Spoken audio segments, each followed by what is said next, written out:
Okay, so this is a tutorial on the glenohumeral joint. So the glenohumeral joint is, as the name suggests, is a joint between the head of the humerus and the glenoid cavity of the scapula. So you can see the glenoid cavity of the scapula here. So this joint is a synovial ball and socket joint, and it's quite an unstable joint because the head of the humerus is relatively large, whereas the glenoid cavity of the scapula is actually quite shallow. So it's very mobile because of this relationship between the shallow glenoid cavity and the large humeral head. So because of this instability, it's actually a very mobile joint. So at this joint we have several movements. We've got flexion and extension, we've got abduction and adduction, we've got internal rotation or medial rotation, and we've also got external rotation. And we've also got circumduction, which is a combination of flexion, extension, abduction and adduction. So there's a lot of movements at this joint. So I've just brought the muscle layer in, and you can see some of the muscles which surround this joint and actually add a bit of stability to it. So you've got this deltoid muscle here, you've got the pectoralis major at the front anteriorly, you've got the long head of the biceps which comes up and goes over the glenohumeral joint and adds a bit of stability there. At the back you've got the long head of the triceps tendon, and you've obviously got the rotator cuff muscles which are crucial in maintaining stability of this joint. And you also got the teres major and latissimus dorsi muscles. So apart from the muscles, you've got extracapsular ligaments which surround the joint, and you've got bony processes. So you've got the acromion process and you've got the coracoid process. So all these different things add stability to the glenohumeral joint. So we'll start off by taking a look at the glenoid cavity. So I'll just remove the humerus. So we're looking laterally now at the right shoulder. So I'll remove the humerus and we'll take a look at the glenoid cavity. So this is the glenoid cavity of the scapula, and it's not shown on this model, but the margins of this glenoid cavity are surrounded by a fibrocartilaginous collar called the glenoid labrum. So this sits around the perimeter, or the margins of the glenoid cavity, and actually adds a bit of depth to the glenoid cavity. So I've just switched over to this diagram here, and we're looking at the same view, a lateral view of the right shoulder. So we've got the acromion posteriorly and the coracoid process anteriorly. So you can see this fibrocartilaginous collar, the glenoid labrum, surrounding the glenoid fossa. And you can see superiorly, this is the tendon of the long head of the biceps, and it's been cut. So this tendon is actually continuous with the glenoid labrum, and it runs over the glenohumeral joint and adds a bit of stability to it. So I've just switched back to the model and I've isolated the long head of the biceps muscle. So you can see this running up on the humerus in between the intertubercular sulcus, and it runs over the glenohumeral joint, and you can see it attaching to the supraglenoid tubercle. So this tendon at its origin is continuous with the glenoid labrum, which I showed you in that previous diagram. So just like in many other joints, there's a joint capsule which surrounds the glenohumeral joint. So the joint capsule consists of a fibrous and a synovial membrane. So the fibrous membrane wraps around the glenohumeral joint, so it wraps around the outside of the glenoid labrum, and it actually encloses the head of the origin of this tendon. So I've just switched back to a diagram. So so we've seen this diagram before. So the fibrous membrane of the joint capsule actually encloses the labrum and encloses the origin of the long head of the biceps tendon. So this diagram here just shows the joint capsule itself, so you can see it enclosing the glenohumeral joint, and you can see its attachment on the anatomical neck of the humerus.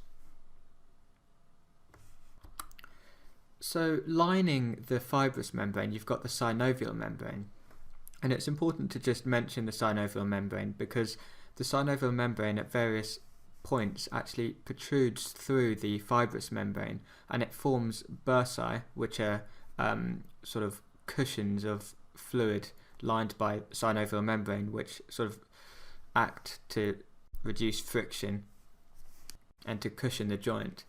So the bursae are quite important to be aware of because they can get inflamed and cause pain in the shoulder joint. So I'll just mention a few of these bursae quickly. So medially, the synovial membrane protrudes through the fibrous membrane, and it forms the subtendinous bursa of the subscapularis, or the subscapularis bursa. And I'll just flick over to the 3D model in a moment, but I'll just mention this first. So you've also got a synovial sheath which wraps around the long head of the biceps tendon as it passes through the intertubercular sulcus between the greater and lesser tubercles of the humerus.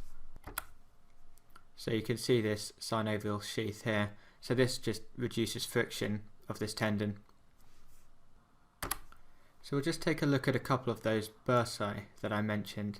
So looking here, we can see the tendon of the subscapularis inserting onto the lesser tubercle of the humerus. So I'll just remove that, and you can see the bursa that lies underneath. So I'll just remove the this biceps tendon and the coracobrachialis muscle, and you can see this bursa. Bursa is plural, bursa is singular. So you can see this bursa which sat underneath the tendon of the subscapularis muscle. So this is the subtendinous bursa of the subscapularis. So this is formed by a protrusion of the synovial membrane through the fibrous membrane. So we've also got a few other bursae. So this large bursa here, is the subacromial and subdeltoid bursa, which sits obviously under the acromion process and between the deltoid muscle. And this is quite important because it can get inflamed because of the very narrow space between the acromion and the head of the humerus. You've also got this bursa which sits on top of the acromion and lies between the skin and the acromion. You've got a small little bursa which lies underneath the coracoid process. So you can see the coracoid process here, and the little bursa sits underneath it. And then you've got bursae which sit in relation to the rotator cuff muscles. So you've got a bursa here as well. But it's important to be aware of the subacromial and subdeltoid bursae and the subtendinous bursa of the subscapularis muscle. So just going back to this diagram again, so we're looking at the joint capsule of the glenohumeral joint. So the fibrous membrane of the joint capsule is thickened to form ligaments which support the joint. So we'll take a look at those ligaments now. So there are 5 ligaments you need to remember. So you've got 3 glenohumeral ligaments. So, you've got the transverse humeral ligament and the coracohumeral ligament.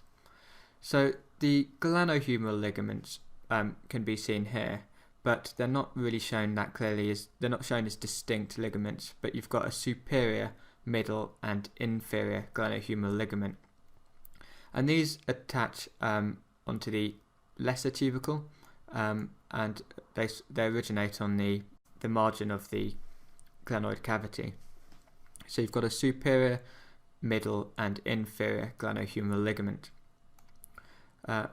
Next we've got this ligament here, which is the transverse humeral ligament, and this attaches from the lesser tubercle to the greater tubercle. and this lies over the biceps tendon as it passes through the intertubercular sulcus. And lastly, we've got this ligament called the coracohumeral ligament because it attaches from the coracoid process to the humerus.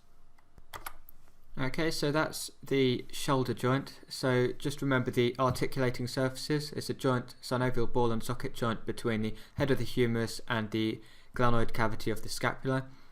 There's a joint capsule which surrounds the joint.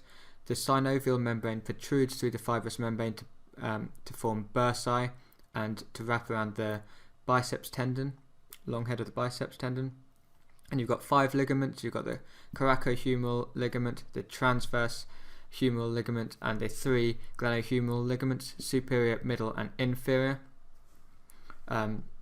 Stability to the joint is provided by muscles. You've got rotator cuff muscles, pectoralis major, deltoid, long head of the triceps, long head of the biceps, teres major, and you've got bony processes. You've got the acromion process, the coracoid process, and you've got extracapsular ligaments providing stability. You've got several movements. You've got flexion, extension, abduction, adduction, internal and external rotation, and circumduction. So quite a lot to learn there actually, but I'll make another tutorial which will cover the sort of movements at the shoulder joint and the muscles that produce these movements.